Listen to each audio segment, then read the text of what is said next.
La façon dont Tshisekedi ces hommes violent la constitution, si c'était une femme, même Mukwege aurait réparé mon mensualité. On a aujourd'hui 4 mois que la Cour est incapable de rendre l'arrêt sur la question Mukebai. Non. C'est Tshisekedi qui a arrêté Mukebai. Maintenant, Kamoula a peur de rendre l'arrêt. Sinon, il sera chassé comme Tshisekedi a chassé Dieudonné Kalouba. J'ai comme l'impression que Batouana, Bakenda, la classe le matin à Haïti. Oh, comment ça? Il y a une différence entre aller à l'école et aller étudier. Comment est-ce que Martin Fayoul n'a niveau n'a pas la régime présidentielle? Tout le monde peut le gouverner. Plus de 143. On a épargné Argentine. Mais qui a autorisé Argentine d'aller prendre le dé?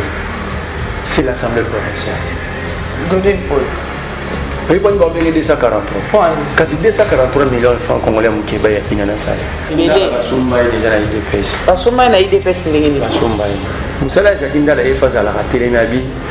Mesdames et messieurs, je vous présente la personne que je vais vous présenter pour l'instant. Il nous vient de la ville de Goma. Il s'appelle Innocent Baloumé. Ça, c'est le travail de Jaginda.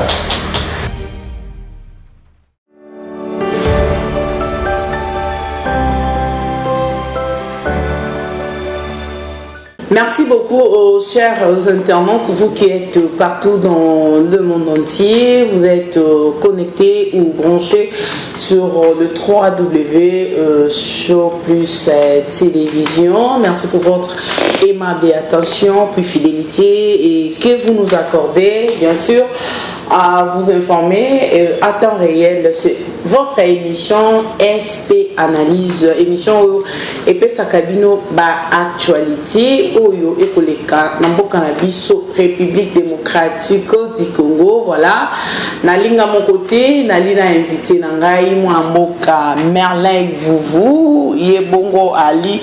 Bon, comment opposant, toi, Zalakaka, activiste, je suis avec lui sur le plateau. Ndeto Komanyula, Maïma Kolekalambo Kanabiso, République démocratique du Congo, sans plus tarder. Moi, Namboka Merlin Vuvu, bonjour et surtout, Boye, Madame Nakatunabiso. Mbote, Maman Josephat, Mbote Nabako, Mani Nyonso, mais surtout, Nabato Nyonso Baro Sibir, dictature, autoritarisme fasciste. Mbote, surtout, l'honorable Mike Mukebai. Aussi des violations. Parce que ici, dans le bagage dernièrement, la façon dont Tshisekedi ces hommes violent la constitution, si c'était une femme, même Mukwege aurait réparé mon mensualité. C'est-à-dire, ces gens ont peur de rien. Imaginez-vous que Mukebai a été prison, il saisit la Cour constitutionnelle le 1er juin. La loi sur la Cour constitutionnelle dit ceci. À partir de la date, il y a saisine, il y a cour. La cour n'a que 30 jours pour rendre l'arrêt sur la question soulevée ou l'exception constitutionnelle soulevée. Mais ça fait 4 mois.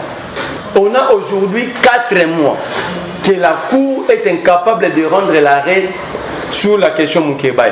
Pourquoi la cour est incapable? Parce que c'est Tshisekedi qui a arrêté Mukebai. Non, attendez.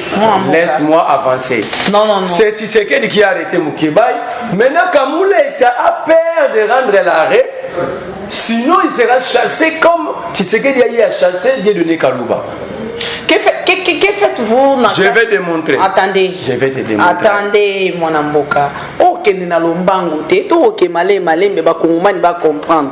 La personne n'a pas directement. Non, mais ça, c'est la vérité parce que. Mon amboka. Nous avons toujours un professeur à droit, un juriste.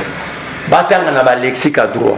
Bao ba na ba dictionnaire ba Larousse batanga ba yebisanga c'est quoi le conflit tribal. Le conflit tribal est défini comme opposition entre deux tribus différentes. L'incitation à la haine tribale, c'est lorsque un individu d'une autre tribu soulève ses hommes ou cherche à soulever ses hommes contre une autre tribu. Mukeba est 100% Moulouba. Comment est-ce qu'il peut commettre cette infraction? Attendez. Moi, Mboka, nul n'est au-dessus de la loi. Moi, Mboka Mukebai, Akinaki quand même paie. Moi, la question, ce n'est pas qu'Akinaki. Les autres, moi, Mboka Mukeba, qu'on subir, entre autres. La commission. Attends. Parti, Nayemoko ensemble de Kolobela. Les autres, quoi qu'ils aient Mukeba et quoi qu'ils aient Félix. Moi, dans ma partie. Ce n'est pas parce que moi, la partie veut défendre qu'on doit arrêter n'importe comment. Dans un état de droit, c'est la dictature des textes. Un état de droit ne dépend pas parce que tu sais qu'il y a mon aîné. Mais quand il y a une incitation. Mais je te définis ici l'incitation à la haine tribale et le conflit tribal. Que Kamoulé t'a répondre. J'ai comme l'impression Batouana, Bakenda, la classe, mais Batanga Giti. Oh, comment ça? Il y a une différence entre aller à l'école et aller étudier. Okay. Pour Mouto, pas qu'il y a une classe à l'année, il y a une classe hier, sur la zone de la classe. Mais Mouto, il y a une matière. Je veux qu'ils définissent tous l'union sacrée partie de l'autorité morale jusqu'au huissier. C'est quoi l'incitation à la haine tribale? Est-ce qu'une personne d'une tribu peut inciter contre sa propre tribu? Ça n'existe pas. Alors, ça, en droit, ça s'appelle des jurisprudences négatives. Demain, on peut l'utiliser sur n'importe qui et faire mal aux gens. Okay. Mais le grave est que la Cour constitutionnelle a marché sur ses propres textes. Qui reste maintenant de la sécurité constitutionnelle? Parce que la Cour est la sentinelle de la Constitution. Okay. Si cette Cour marche sur les textes, mais comment est-ce que la Cour constitutionnelle a alors qui va encore sécuriser la Constitution? Parce que la Cour constitutionnelle. C'est parce que Bakangi opposant et on le lot. Ce n'est pas parce que Bakangi opposant. Ce que Zaki opposant, je pense pas que Bonga Bolobagnon saute au théâtre de chez nous. Mais est-ce que c'est la première fois que tu sais dans un groupe Salom? Dossier Kamé Regenda, François Béa, Bissélé, Jean-Marc Kaboun dans la prison. Mais Jean-Marc Kaboun est condamné justement. Le principe en droit, on ne fait pas l'addition des infractions. Quand il y a concours des infractions, donc il y a plusieurs infractions pour commettre, on prend l'infraction avec la peine. Mais par exemple, trop juriste. Tout le monde est devenu juriste. Surtout les opposants. Gabriel Marcel ici. C'est lui qui est allé, qui a étudié, ne peut pas s'enfermer dans un domaine. Okay. Ça, peut-être que les gens ne pensent pas que l'union sacrée est mambo l'obité.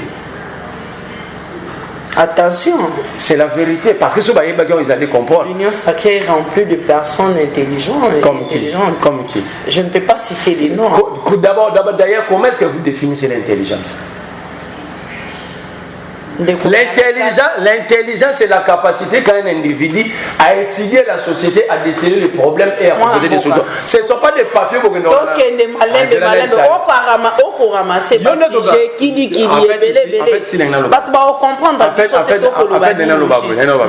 que tu sais qu'il sache la façon dont il a condamné injustement Jean-Marc Kaboun. Parce que dans ma carte d'infraction, je vais rappeler Jean-Marc Kaboun, il n'y a pas une infraction de 7 ans. Ok? Babi nae offense au chef de l'État. Bien François peut pas s'ambisser en Sengani. Nga bati là on a dossier là. Je salue l'excellentissime avocat maître Jonathan Boy. Papa s'ambisser une offense au chef de l'État, il faut que le président de la République se plaigne. Est-ce que le procureur général n'a président cour de cassation Barola s'ambisser plainte à Tshisekedi. Mais quelqu'un est condamné, vous dites que parce qu'il est dans de l'opposition.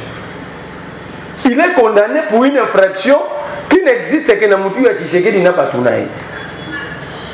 Je prends le cas Salomon Escadé là. J'ai parlé, j'ai fait des études, j'ai dit Salomon est arrêté parce que Tshisekedi a un conflit dans l'honnêteté. L'infraction de Salomon s'appelle l'honnêteté. Le loi dans le ministère public a joué le Rosata, Zonga Primapé. Le loi n'a pas joué la classe autant à Jéricho en Israël. Le loi n'a pas joué que Mundu qui combo Jéricho Zalaga. C'est Batika Baopéji. Ça veut ici, moi la comprenant intellectuelle comme on l'était. Vous permettez à un groupe d'individus de vous créer des jurisprudences négatives qui demain peut tourner contre vous. Moi, l'ingala, M. Zali, Bazui, Baopéji, mi balea, demi, baché, ba mesa, ba bengi bino, ba expliquer ba infraction contre Salomon. En violation, il y a code judiciaire militaire dans l'article 132 et 133 non. Interdiction formelle n'a pas tout concourir dans l'étape préjuridictionnelle bas dévoilant parce que l'instruction est secrète.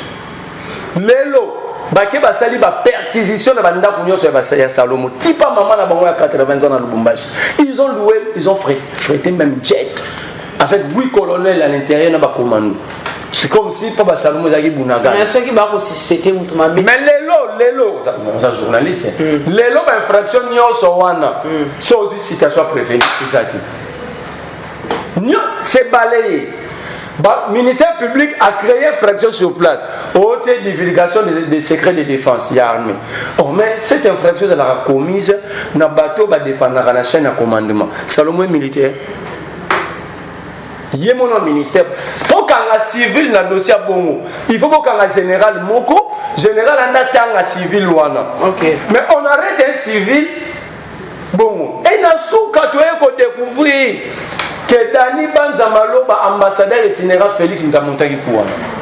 Comment ça? Na agent moko ya ANR comme na Papi Nyungu Wabalou. Patrick Nyungu Wabalouba. Comment ça? Après si Patrick ou Papi wana Patrick Nyungu wana numéro Salomo. Y a-t-il de la Salomo un message photo ça la coup d'état. Tolembi penga. Mais moi je pose la question au procureur. Tant que je téléphone à Salomo. Tant que mon message à Wabalouba. À mon Salomo tu leur répondre ni bonjour.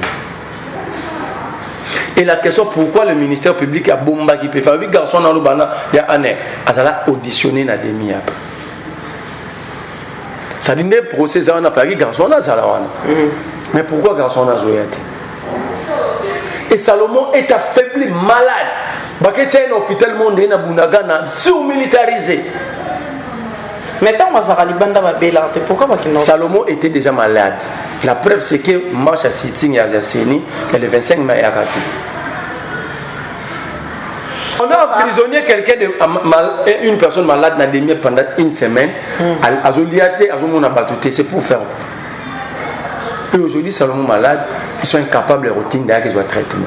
Mon amboka Merlin, to qui n'est pas na si joué tellement pour nommer, to comme on a bientôt toujours banda, toujours déjà en période d'après campagne, bientôt to qui est na campagne, to moni na ngabu opposition déjà peut perdre à se retirer qui, to moni docteur Denis Mukwege va investir comme candidat président, bien que non a déposé, mais tout le monde peut n'angama Martin Fayoulou et a qui déposé sous candidature Martin Fayoulou oh ya boya qui seni akadima aloba qui seni akadima élection Tshisekedi.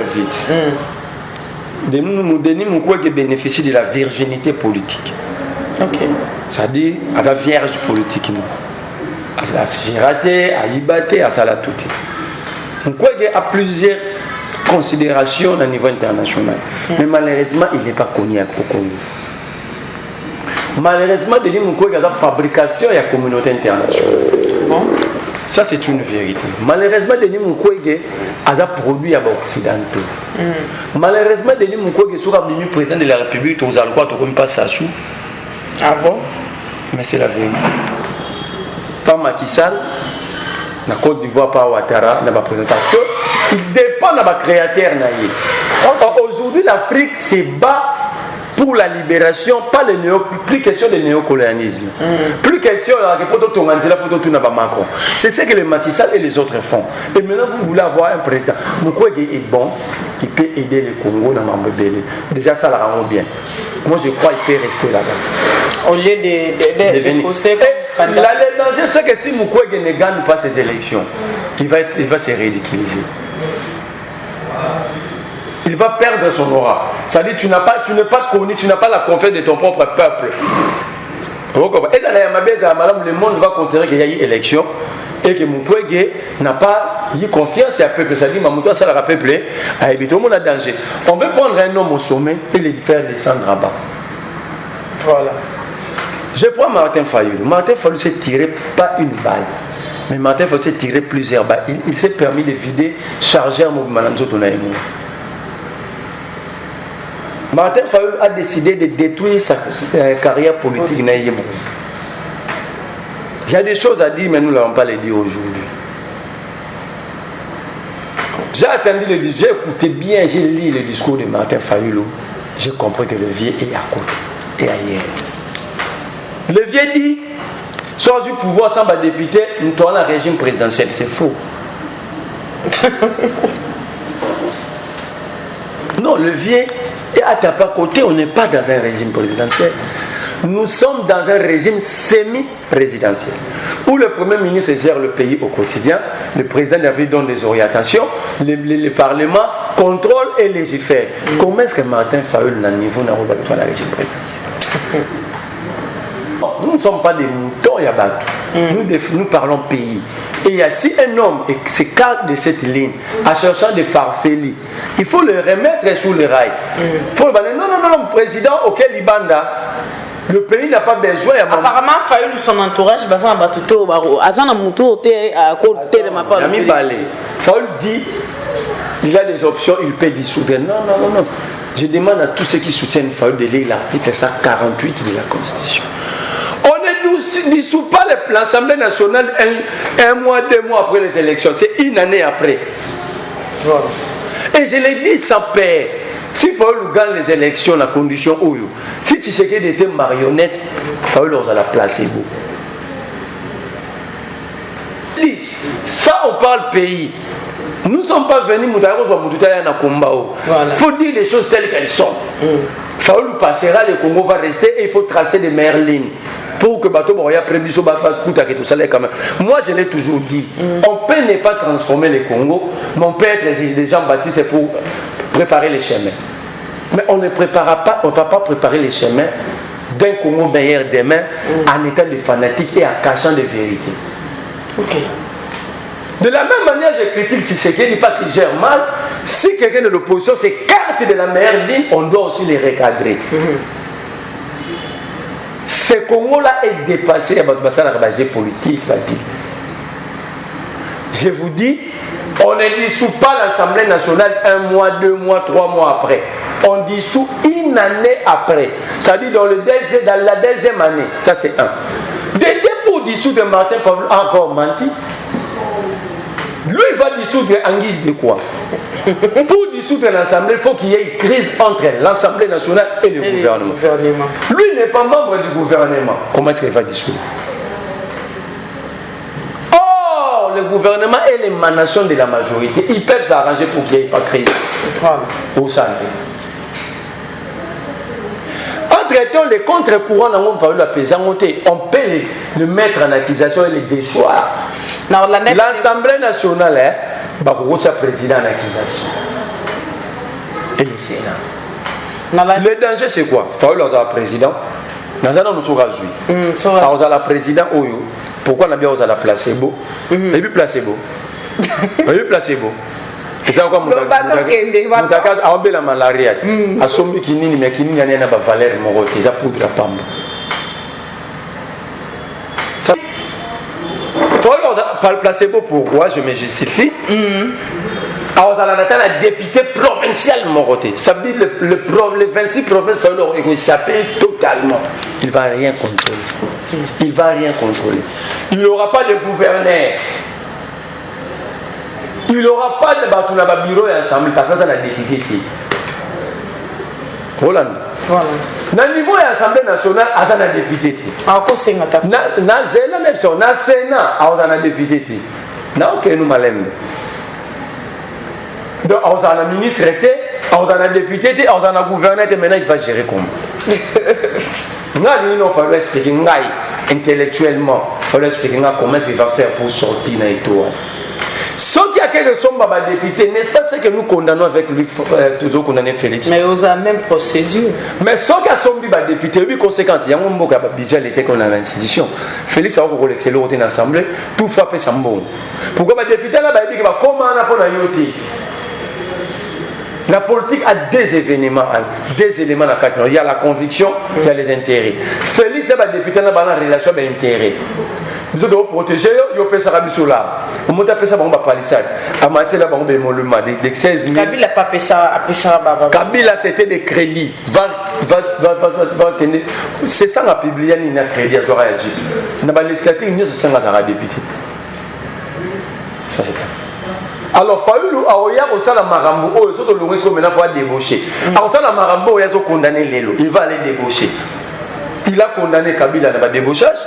5 ans durant, il a condamné Tshisekedi pour le débauchage des députés. Lui, il va le faire encore. Lui-même, il va encore le faire. Alors, le faire, c'est de bloquer le pays dans un coin et payer évoluer. Parce que moi, on fait ça, mais ça là, yo, comme on peut s'en député, pour pas le qu'il a pas l'excellent, on va texte, loi, on a intérêt dans eux. Un problème. Félix, dans la présidente Mogo, il nomme un général, le député va bien ministre de la défense, va bien être. Pourquoi? Parce que on se reconnaître qu'il a été. Et sans qu'il n'y ait une hypothèse, et qu'il a eu courage, et que Salami a dissoudre, qu'est-ce qui va rassurer Martin Fayoulou qu'il aura la majorité? Même procédure, il y a des bossages. C'est ce qui a dissoudre. Alors ça, c'est l'élection. Pour trouver la tête sans parlement. Tant qu'on a ces élections, qu'est-ce qui prouve qu'il va gagner? Il y a Vanda en France, je lui ramène dans l'histoire. Mitterrand, non, Chirac. Mitterrand, le président Chirac prend la majorité parce que gestion de la mission constitutionnelle, c'est un en France. Okay. Mitterrand a dissous 2 fois l'Assemblée nationale, mais Chirac a la majorité. Vraiment. Donc rien n'est raciste quand ce qu'on dissoudre aux majorité 1. Il va dissoudre pour organiser les élections avec quel CENI? Les membres CENI, Parlement est au bloquant. Pour dépendre de l'Assemblée nationale. L'Assemblée, ça ce sont des scénarios. Quand vous êtes en politique, il faut mettre tous les scénarios en place. Et puis, vous bani. On comprend? Ok. Au bloquant. Le président a une dotation présidentielle. Parce que nous avons une autorité budgétaire. Donc nous allons aller dans une crise si il devient président. Que nous bâti. Donc à Coco, c'est sous mot qu'on foncé, ils sont encore davantage. Je suis clair. Mais ce qui a gagné, il va laisser des plaintes. Et il va. Parce qu'il n'a plus de leçon. Non, il va perdre à un point que il mourra au misère. Félix, s'il est triste, il ne va pas permettre qu'il fasse le deuxième. Pour ça, le deuxième, il peut se pouvoir à la vérité des îles, et c'est là ça décrédibilise le régime au niveau international. Ça crée la crise de confiance au niveau international et crise de légitimité à l'intérieur. Mais attends, il y a un scénario. Okay. Félix va se fabriquer un deuxième. Au cas contraire, il peut préférer Katumbi à Fayoum. Parce que Katumbi, elle est un peu flexible. Mais Katumbi, il a des périodes. Non, Katumbi, il est Katumbi, il est un peu flexible. Consultation, quand même, Katumbi, il a fallu ça totalement. Il a refait. Et fait la politique, c'est de bonnes guerres. Félix aura besoin d'un homme comme Katumbi. FCCP, je suis dans des scénarios. Ok. Félix a préféré Katumbi, qui est un peu flexible, qu'un radical comme deuxième. Parce que un radical, ça te donne le pouvoir, c'est-à-dire on a un ancrage social. Sociologiquement, ils ont pesé. Ça prouve que tu as une grande partie de la population avec you. Et on ne donne pas ça à un radical dans la politique, là, le sait mieux que moi. Félix ne va jamais permettre. Kabila il a fallu le deuxième parce qu'il ne pouvait pas mettre un Chadari, il a fallu un bébé Samamutu. Mais Félix ne va pas le permettre. Imaginez maintenant l'élection, pas Babimisi, ces jeunes de Costa Moutamba. C'est manipulé de Félix Nicolas Fayou. Alors, donc, il faut réclamer, il doit être 7e, il 2e, 3e, réclamer, on te ridiculise. Parce que jusque-là, il y a que Constant et Franck. Dans le lobby, on va déposer aussi. Moi, je parle. Il ne faut pas me parler de Constant Moutamba. Ces jeunes-là, c'est un vendeur acheté par Félix. Comment ça? Il ne faut pas me parler de lui. Acheté par Félix. Qu'est-ce qu'il a fait dans sa vie pour avoir 68 millions ou 60 000 dollars ou 100 000 dollars? Mais il a ses économies de non. Donc, Azad chômeur. Attends, il est d'abord chômeur. C'est un maître avocat. Azad exerce un métier. Il a pêché 4 photos. Il y a pour ça Moutamba dans la bas. Il y a des journalistes. Azad exerce un métier. Dans le lobby, Constant Moutamba. Azad acheté par Félix. Rex Kazadi, c'est le candidat de Félix pour manger des pieds à l'opposition à niveau il y a diaspora. Non, saura parce que Constant Lobaya l'opposition républicaine. D'abord, il y a bien intellectuel. Terme l'opposition républicaine, c'est vide dans la science politique. C'est ça le problème. L'intellectuel a créé un terme Oyo. Ils ont programmé la société quand même valeur pour créer des termes existants, même dans le domaine en aucun professeur politique a des termes techniques. Minorité, la majorité. Au conseil, nous avons on a sûr. Mais si on a des intellectuels, on a qu'un oeil à mi-balle. Ce qui fait la dignité, il va se tirer des balles. Alors, on a député, parti moyen vivre vraiment long. Et vous allez dire parce que parti arrêté de vivre dans la contribution. Voilà. 2. Quand il va perdre beaucoup de cadres. Parce qu'il se sent trahi, mais il va réagir directement. Et bien écoute, même pas pendant ça, on se voit bien avant le barato, c'est après des poids après fin à la candidature. C'est-à-dire, comprendre que Fayoulou s'est tiré plusieurs balles. Il était dans l'éclairage, il s'est décidé d'aller dans les ténèbres. C'est ça que ça l'a trop sûr. En politique, on n'est jamais trop sûr. Fayoulou pouvait, maintenant, il a proposé, Fayoulou pouvait faire mieux. À dealer na mutu moko pour y pas ça qui au azatelelo. Voilà. Les gens ont y à le pousser. Les gens ont y à donner des consignes de vote pour que Fayoulou soit ce qu'il est aujourd'hui. Fayoulou a bénéficié de deux choses pour comme leader. Un, le rupture entre Kabila et la population congolaise était totale dès l'appui des autres. Voilà. Il pouvait appuyer, il dit bon, on est d'accord dans le processus. À cause de la Katumbi, il politique, soit il pouvait discuter avec Mukwege, c'est leur choix. Il vient, il donne le consigne de vote. Vous êtes d'accord, mais pour que tu permettes de Tshisekedi à tricher, je demande à tout les conférence militants, pour voter mon terme. C'est simple. Pourquoi il fallait qu'ils aillent? Égoïsme. Je ne sais pas où on a eu. Pourquoi? Mais et ce comportement politicien congolais, mais c'est ce que tu on veut plus ça. On veut la rationalité. Le pays est en train de courir risque à la balkanisation. Aujourd'hui, le Congo n'a ni passeport, ni permis, ni insécurité partout. Le Congo, après 63 ans, est comme Haïti, Afrique. Mais on n'a plus besoin de ça. On a besoin des gens rationnels, prompts à réfléchir pour faire avancer la société congolaise. Moi, je ne serai jamais fanatique d'un homme politique. Je ne suis pas fan de Katumbi. Katumbi est dans l'opposition. On peut le pousser.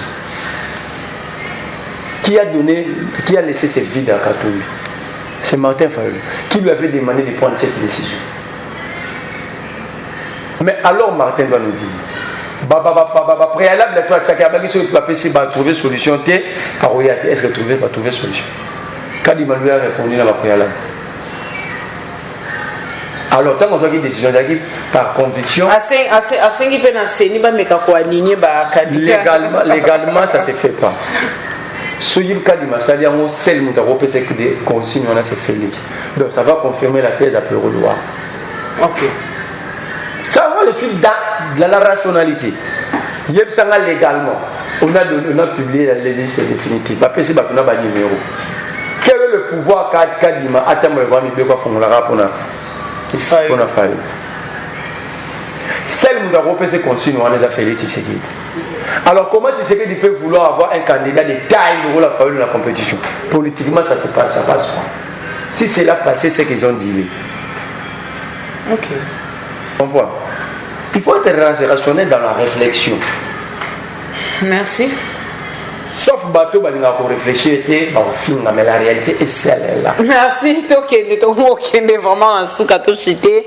Tokende non, le Cambo italien sécurité, na ville province à Kinshasa, tout le monde peut kuna na ngambu ya est na biso milele pour continuer ma ponomia ngo pe malgré tout ce que le belango déjà et surtout en ville province à Kinshasa kidnapping et pas ba criminel côté là-bas. Non, insécurité totale, on ne sait pas. Est-ce que na to insécurité? Croyez-vous que les élections aura bel et bien lieu? Maman, d'abord, il y a une élection, il y a un congrès IDPS avec plusieurs invités. Oh, comment ça? On a démontré. Oui, oui. Félix Tshisekedi fait remplir un second mandat à membre parti IDPS. Denis Kadima, membre parti IDPS. Denis Kadima, bon, natika lo yebete na IDPS, je n'ai jamais. Natika lo yeba Denis Kadima na IDPS. Azaki président fédération Afrique du Sud. Confère Albert Molega, 15 ans directeur à cabinet à Fiatien Tshisekedi. Abinga yi mutu na notifié. Patricia Seya, rapporteur à CENI, député élu IDPS. Secrétaire exécutif, membre de l'IDPS Diaspora, Albert Molega, directeur de cabinet. Parce que le président nomme, c'est le directeur de cabinet qui notifie. Didi Manar, membre du PPRD. Débauché, parce que jusqu'à présent, le PPRD a signé lettre naïe a désigné Didi Manar. Dites Moniz. Débauché, et si a signé lettre naïe à désignation. C'est lui qui va sécuriser les élections ministre intérieur. Peter Kazadela Mamba Parti. C'est lui qui va autoriser les décaissements ministre des Finances. Nicolas Kazadela Mamba Parti. La ministre de la Justice qui va encadrer les contentieux électoraux dans Mboura Oyo. Mamba Parti. Kamoul est président cour constitutionnel, Mamba Parti. Yemou Take Moussikabi, lui n'a pas grandi dans l'IDPS, mais il est né dans l'IDPS. La gouverneure de la Banque centrale qui va sortir l'argent. Au moment où la Congrès l'IDPS n'échappe. Alors, tout va entourer le projet de Mamba Parti. Ils ont besoin d'une élection. Et ça, le Congrès l'IDPS avec plusieurs invités. Quand ils ont élection, on a démontré. C'est que Batunio Sobo. Baza ben invité na lobby bien en français bien. Congrès de Congrès de l'IDPS mais avec plusieurs invités. Parce qu'il a autorisé ce bon congrès pour inviter Peba. Mon congrès c'est puis bien pe babati. Ba kabuya ba yaki c'est normal. Aujourd'hui ba mambalo Tchani. Noël Tchani est américain, je l'ai montré, j'ai publié ses passeports. Botou na Noël Tchani pour na zoara passeport, zoara visa na Congo. Botuna moto amemi lwa wana chingi pululu yemo kaza originaire adamba na Angola banda na loba wana tuneso na kosi ke memanga la justice artika pa non seulement tika ma yebi que ça vérité Tshisekedi yemoko et puis Noël Tchani ngambo na to comprendre sur ba intellectuel communauté Tshisekedi yemoko lobi ke mama Marc ba azaba originaire ya Malangi Nangola atteint le territoire. Jean-Marie Samba reçoit Noël Tchani a lié l'image. Noël Tchani a dit de toutes les façons la loi que je propose n'est pas rétroactive. Noël Tchani a atteint la classe à sol. Comment est-ce qu'une loi organique ne peut pas être rétroactive? Je veux qu'un juriste m'explique qu'une loi organique ne peut pas être rétroactive. Donc, Noël Tchani a atteint la classe. Et cette question est réglée par la loi numéro 004 2004, il y a 12 novembre 2004. Faut voter la loi bien. Sécurité. Vous voyez que la loi n'a biso. Moi, na oya botami na papa étranger. Maman congolaise, à congolais d'origine. Ok, oui. Merci.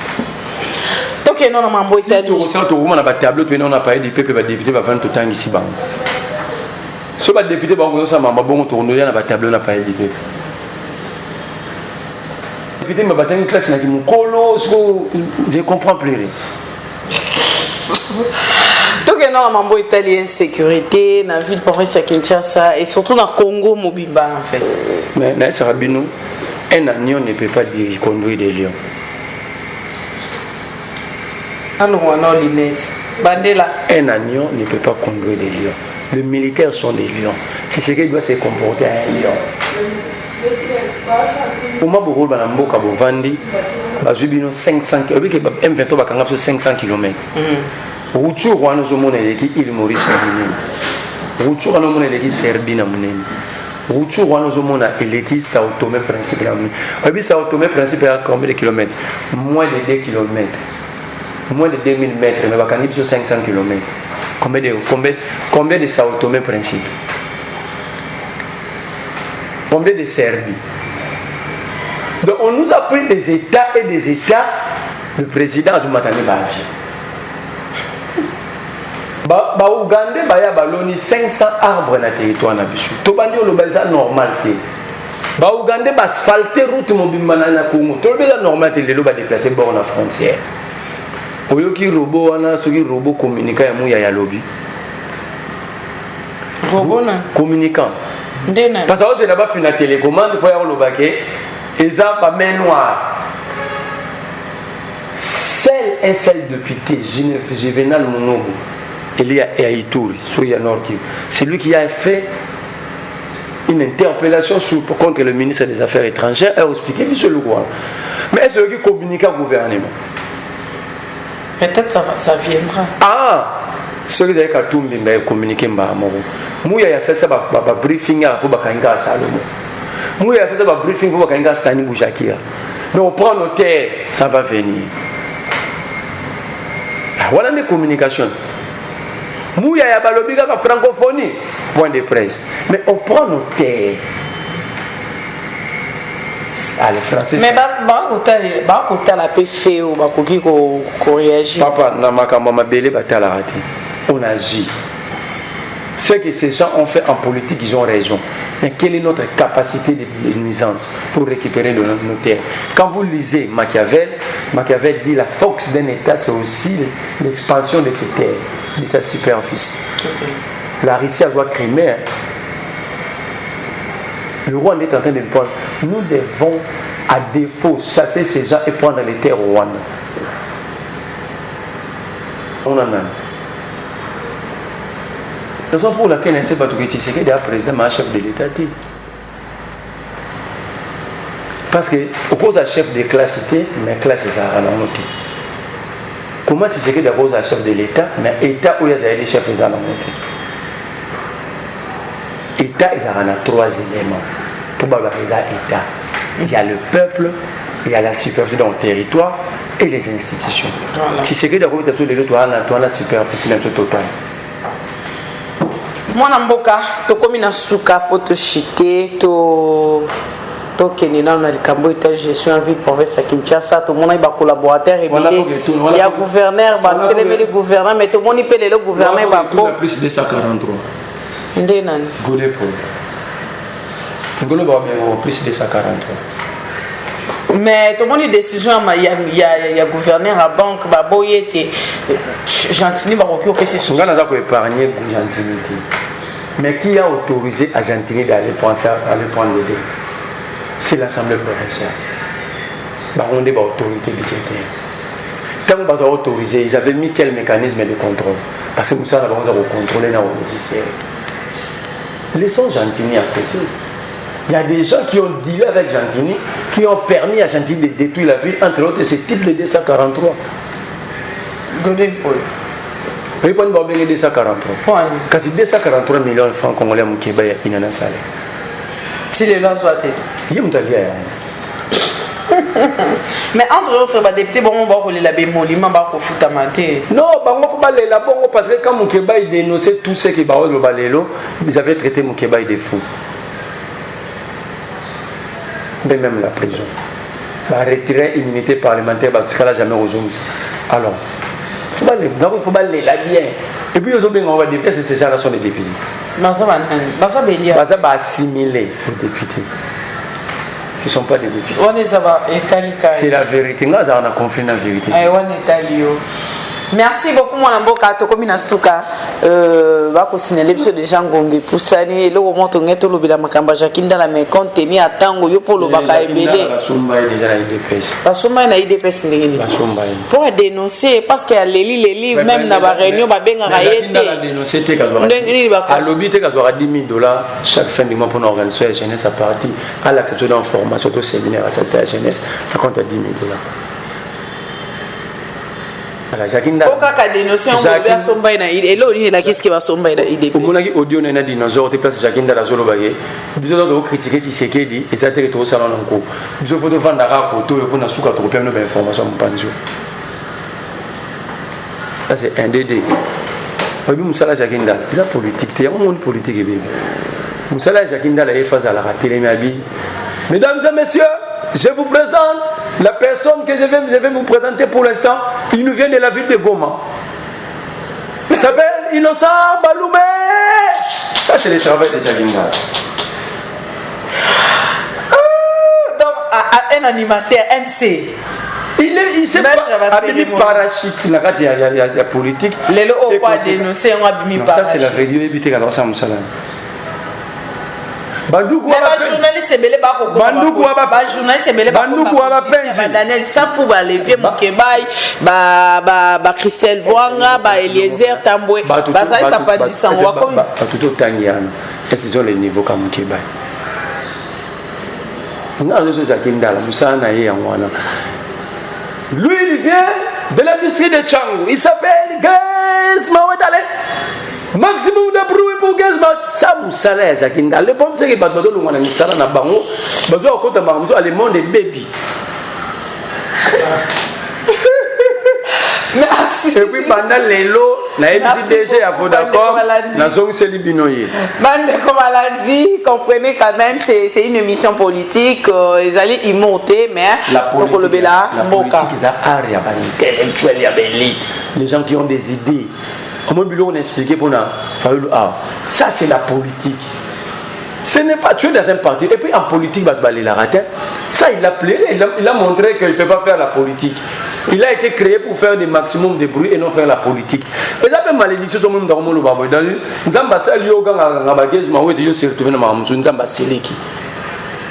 ce qui est sous la malédiction, il a dévié la volonté de l'Éternel sur lui. La volonté de Dieu, c'était que Jacques Ndala a la animateur à la cérémonie.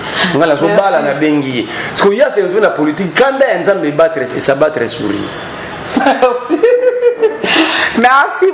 Merci beaucoup, chers internautes. Je pense que vous avez suivi avec attention. Merci à Roméo qui était derrière la caméra. Merci à Denis Bouené. Merci à Noël. Merci à la grande famille Show Plus Télévision. Merci également à toi, Merleï. C'est à moi de vous dire merci.